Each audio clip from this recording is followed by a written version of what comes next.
Catholic land grab in Rwanda. Rwanda's parliament recently abolished 1,000 colonial laws enacted by the colonial regime that are no longer relevant. These were enacted by either the German or the Belgian colonial administrations when the country was under occupation by these colonialists.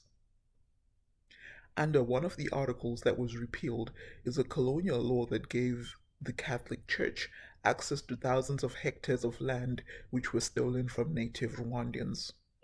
That massive land grab by the Catholic Church was made possible by a decree made on January 24, 1943, which gave concessions to scientific and religious associations and public utility establishments by the Belgian government.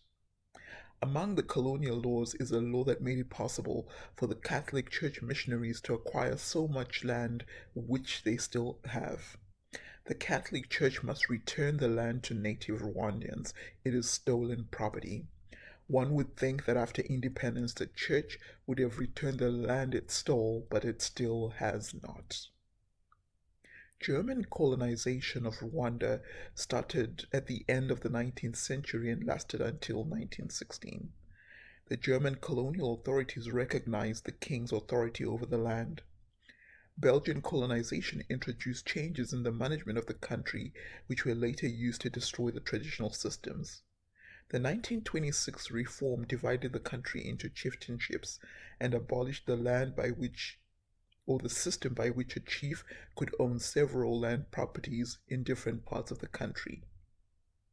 This was an important part of the country's hierarchy. The abolition of these traditional structures was designed to exercise better control of the country. Belgian colonization introduced land tenure security for settlers and other foreigners wishing to invest in land in Rwanda, including the Catholic Church. The Belgian colonial administration established the 1885 decree concerning land use. The following are the two main doctrines of this decree. Only the colonial public officer could guarantee the right to use land taken from indigenous Rwandans. Settlers and other foreigners intending to settle in the country were to apply to the colonial administration, follow its rules for obtaining the stolen land, and conclude settlement agreements. Only settlers and other foreigners could benefit from the new written law that was protected by the colonial administration.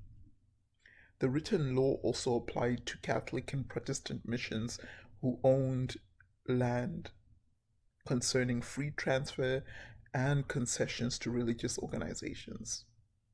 So why is the Catholic Church continuing to own land that was stolen from native Rwandans?